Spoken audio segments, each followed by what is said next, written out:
Sir నమస్కారం sir. నమస్తే అండి. సార్ బాలకృష్ణ గారి కూతురు అండ్ లోకేష్ గారి వైఫ్ నారా బ్రాహ్మణి గారికి కూడా సినిమా హీరోయిన్‌గా అవకాశాలు దొరికాయి. మణిరత్నం గారి డైరెక్షన్‌లో వచ్చింది. కాకపోతే ఆమె రిజెక్ట్ చేసింది అని చెప్పేసి బాలకృష్ణ గారు చెప్పినట్టుగా వార్తలు వినిపిస్తున్నాయి సార్. మరి ఏం జరిగిందంటే ఎందుకు బాలకృష్ణ గారి ఫ్యామిలీ నుంచి మోక్షజ్ఞ గారు కూడా లేట్‌గా రావడం చూస్తున్నాం ఇండస్ట్రీలోకి. వాళ్ళెవరు కూడా రాలేదు. మరి దీనికేమైనా కారణం అయ్యి ఉంటుందా? మీరేం చెప్తారు సార్? అంటే తెలుగు సినిమా రంగంలో ఒక ప్రాబ్లమ్ ఉంది. హ్మ్. అదేంటంటే హీరోల కొడుకులు రావాలి తప్ప హీరోయిన్‌లుగా వాళ్ళ కూతుళ్ళు రాకూడదు. ఏ హీరో కూడా వాళ్ళ కూతుర్లని హీరోయిన్‌లుగా ఎంకరేజ్ చేసినటువంటి సందర్భం తెలుగులో కనిపించదు. హ్మ్. ఇతర భాషల్లో కనిపిస్తుంది. ఓకే.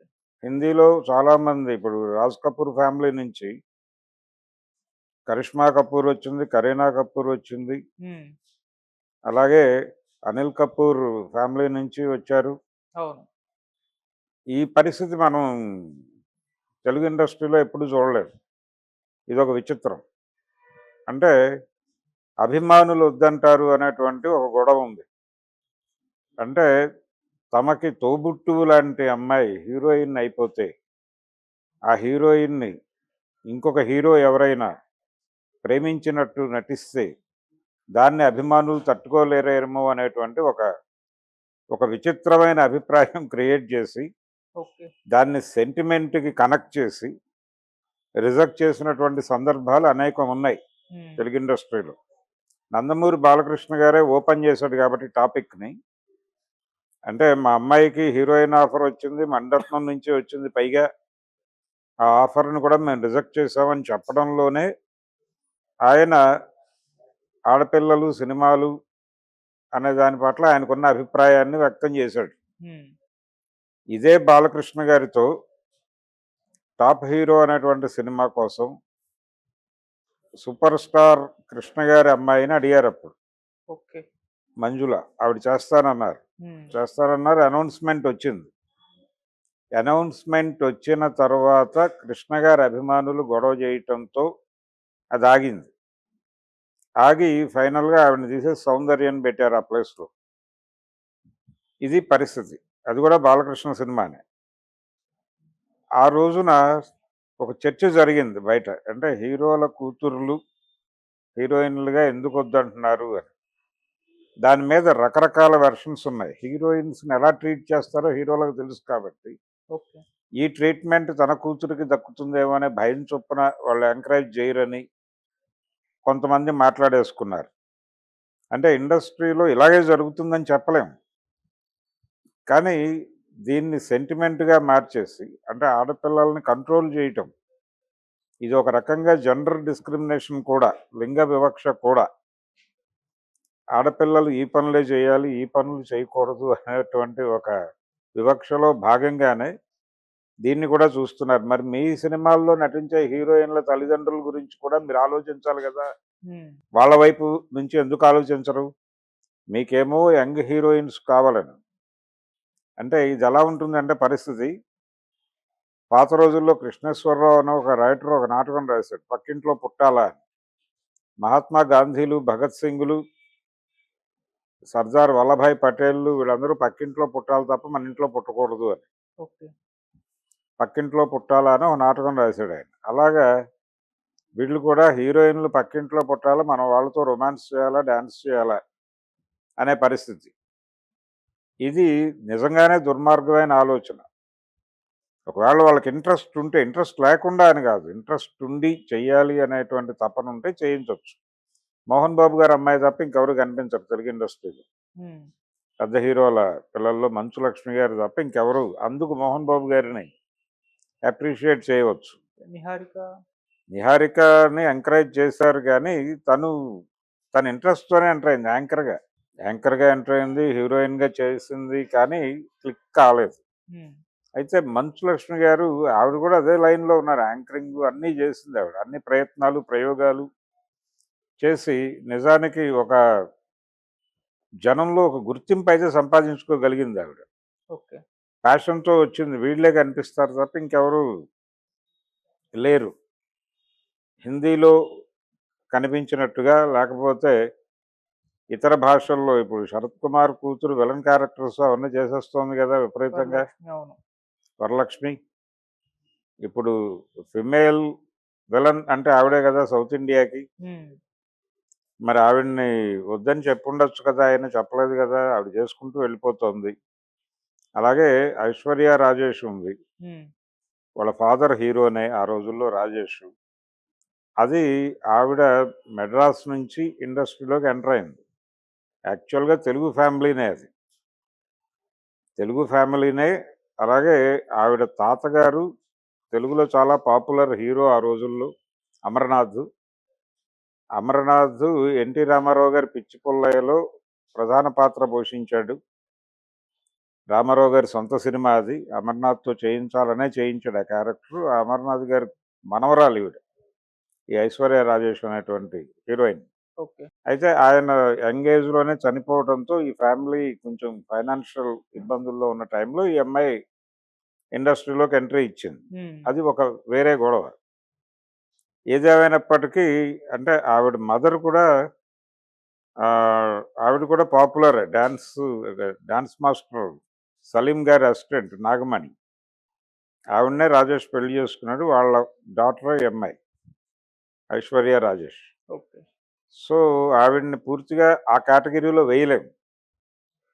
కాకపోతే చెప్పుకోవడానికి తెలుగు హీరో. అతను చాలా తెలుగు సినిమాల్లో హీరోగా యాక్ట్ చేశాడు.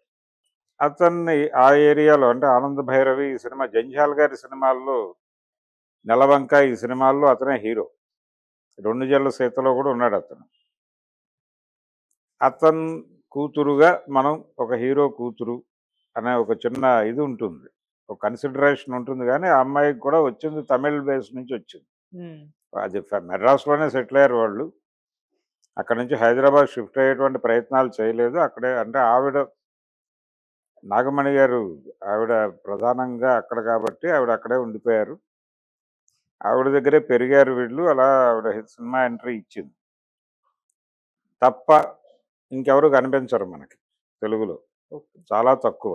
ఈ కోణంలోనే ఆవిడని కూడా, ఆవిడకి ఇంట్రెస్ట్ ఉందో లేదో అనేది ఈయన రివీల్ చేయలే. ఉమ్, అంటే ఆవిడ వైపు నుంచే డిజెక్షన్ వచ్చింది అన్న టోన్లో చెప్పాడు ఈయన. అయ్యి ఉండొచ్చు కూడా. అంటే ఒక సిస్టమ్కి అంటే ఇక్కడ కండిషన్ ఏమిటి, కుటుంబము దాని తాలూకా పరిస్థితులు, వీళ్ళ ఆలోచన విధానాలు ఎలా ఉంటాయనేది తెలిసి దాన్ని డిస్ప్యూట్గా మార్చకుండా పొలైట్గా తిరస్కరించేటువంటి అమ్మాయిలు కూడా ఉంటారు. మేబీ బ్రాహ్మణి ఆ ఉద్దేశంతో నాట్ ఓకే అని చెప్పుండొచ్చు. అయినప్పటికీ అది ఒక పెయిన్తో చెప్పిన మాటగానే చూడాలి. చేయాలనే ఇంట్రెస్ట్ ఉండి చేయలేకపోవటమే అది కూడా. ఉన్నప్పటికీ తనకు చేయాలనే ఇంట్రెస్ట్ ఉంది, మేము ఎంకరేజ్ చేస్తామనేది ఒక పద్ధతి. లేదు మా అమ్మాయిల్ని హీరోయిన్గా చూద్దాం అనిపించింది నాకు, వాళ్ళని మేమున్న రంగంలోకి ప్రోత్సహించదలుచుకున్నాం అనే మాట ఒక పద్ధతి. ఈ రెండూ కాకుండా దాన్ని చాలా గర్వకారణంగా చెప్పాడు ఆయన. మా అమ్మాయిలు వాళ్ళ రెస్పెక్టెడ్ ఫీల్డ్స్లో చాలా గౌరవప్రదమైనటువంటి ప్రయత్నాలు చేసుకుంటున్నారు, అందుకు నేను తండ్రిగా చాలా గర్వపడుతున్నాను అని చెప్పాడు ఆయన. ఉమ్, అందుకని తెలుగు హీరోల కూతుర్లు హీరోయిన్లు కాకూడదు, తెలుగు హీరోల కొడుకులు మాత్రమే హీరోలు కావాలి. మాత్రమే అని ఎందుకు అంటున్నానంటే ప్రస్తుతం వారసుల రాజ్యమే నడుస్తోంది మ్యాక్సిమం. అది జూనియర్ ఎన్టీఆర్ అయినా, అల్లు అర్జున్ అయినా, లేకపోతే రామ్ చరణ్ అయినా, ఇలా ప్రభాస్ అయినా, ఇప్పుడు పాన్ ఇండియా మార్కెట్లో ఉన్నటువంటి హీరోలందరూ వారస హీరోలే. మనకి లోకల్ మార్కెట్లో నుంచి పాన్ ఇండియాకి ప్రమోట్ అవుతున్నటువంటి కొంతమంది హీరోలు, నాని లాంటి వాడు, లేకపోతే నిఖిల్ లాంటి వాళ్ళు, వీళ్ళు మాత్రమే కనిపిస్తారు. మిగిలిన నాగ చైతన్యలు వీళ్ళందరూ వారస హీరోలే కదా. మ్యాక్సిమం వారసులే ఉన్నారు తెలుగు ఇండస్ట్రీలో. అవును. ఫ్రంట్ దీనిలో ఉన్న వాళ్ళందరూ కూడా వారసులే.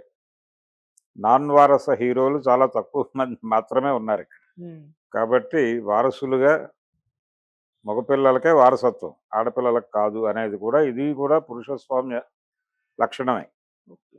అందుకని బాలకృష్ణ గారి స్టేట్మెంట్లో ఒక రకమైన మేల్ చావనిజం ఉంది.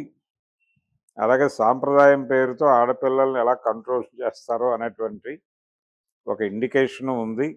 ఆ యాంగిల్‌లో చూడాలి తప్ప అదేదో గొప్పగా జబ్బలు చరుచుకునేటువంటి విషయం అయితే కాదు ఆయన మాట్లాడింది. ఓకే. ఆయన సినిమాకి సంబంధించే హీరోయిన్ మారింది.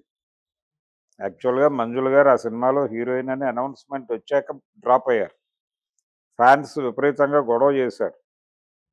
అంటే మా చెల్లెల్ని పైగా ఎన్టీఆర్ వర్సెస్ కృష్ణ నడిచింది చివరి రోజులు. రామారావు గారి చివరి 4 సంవత్సరాలు నాగేశ్వరరావు గారు తప్పుకున్నాడు సీన్‌లో నుంచి. హ్మ్. తప్పుకున్న తర్వాత కృష్ణ వర్సెస్ ఎన్టీఆర్‌గా మారింది సీన్. అందుకని ఆనందమూరి ఫ్యామిలీ నిజానికి ఆయన రామారావు గారి అభిమాని. ఓకే. రామారావు గారి అభిమానిగానే ఇండస్ట్రీకి వచ్చాడు ఆయన. అయినప్పటికీ ఎన్టీఆర్‌తో ఆ 4 సంవత్సరాలు కాన్ఫ్లిక్ట్ నడిచింది. నంబర్ 1 కోసం ఆయన ప్రయత్నంలో భాగంగా అందరినీ పక్కకు జరుపుకుంటూ అక్కడికొచ్చాడు. దాదాపు 7వ స్థానం నుంచి అక్కడికొచ్చాడు. అది కృష్ణ అచీవ్‌మెంటే. అక్కడి నుంచి ముందుకు వెళ్ళలేదు. ఆయనే తప్పుకున్నాడు. ఆయన తప్పుకున్న తర్వాత కూడా ఏడాది, ఏడాదిన్నర కంటే ఈయనకి ఆ స్థానం దక్కలేదు. హ్మ్. ఈలోపు చిరంజీవి చిరంజీవి గారు. ఎమర్జ్ అయ్యాడు. అది కృష్ణ గారికి సంబంధించిన ఒక విషాదం అయితే, ఇక్కడ వాళ్ళ వాళ్ళ అమ్మాయి హీరోయిన్ అవుతానంటే ఆయన అబ్జెక్ట్ చేయలే. ఆ అమ్మాయిని 'సభాష్ గోపి' అనే సినిమాలో ఇంట్రడ్యూస్ చేశాడు ఆయన. లీడ్ క్యారెక్టర్ ఆ అమ్మాయే చేసింది. ఆ గోపి అనేటువంటి పిల్లోడు క్యారెక్టర్ ఆ అమ్మాయే చేసింది. అలా ఎంకరేజ్ చేశాడు. కానీ ఆయన ఫ్యాన్స్ ఒప్పుకోలే. ఆయన విలన్ వేయటాన్ని ఆయన ఫ్యాన్స్ ఒప్పుకోలే. 'వారసుడు' సినిమాలో ఆయన నెగెటివ్ రోల్ చేస్తే అభిమానులు గొడవ చేశారు. అలా కృష్ణ గారి అభిమానులు కృష్ణ గారిని కంట్రోల్ చేయటం అనేది కనిపిస్తుంది అక్కడ. హ్మ్. ఇక్కడేమో స్వచ్ఛందంగా వీరే నిర్ణయం తీసేసుకున్నారు. బాలకృష్ణ వ్యవహారానికి వస్తే. రామారావు గారు కూడా వాళ్ళ పిల్లల్ని ఎవరిని ఎంకరేజ్ చేయలేదు. ఏదో ఒక సినిమాలో భువనేశ్వర్ గారు ఒక క్యారెక్టర్‌లో కనిపిస్తారు చిన్నపిల్లగా. ఓకే. అంతే. అంతకు మించి ఆయన కూడా ఆడపిల్లల్ని సెట్స్ మీదకి ఎంకరేజ్ చేయలే. మగపిల్లల్ని తీసుకొచ్చాడు. అందరితోనూ సినిమాలు చేయించాడు గానీ, హ్మ్. ఆయన ఆడపిల్లల్ని ఎంకరేజ్ చేయలేదు. ఎవరూ చేయలే. అక్కినేని నాగేశ్వరరావు గారు కూడా చేయలే. కొంచెం ప్రోగ్రెసివ్ అని చెప్పుకునే నాగేశ్వరరావు గారు కూడా చేయలేదు. శోభన్ బాబు గారు ఆయన కొడుకు అతన్ని కూడా ఆయనకి ఆడపిల్లలున్నారు గానీ ఆయన ఎంకరేజ్ చేయలేదు. ఇది బాలకృష్ణ గారి స్టేట్మెంట్ చూసిన తర్వాత నాకు అనిపించిన విషయాలు. Thank you so much sir. Thank you.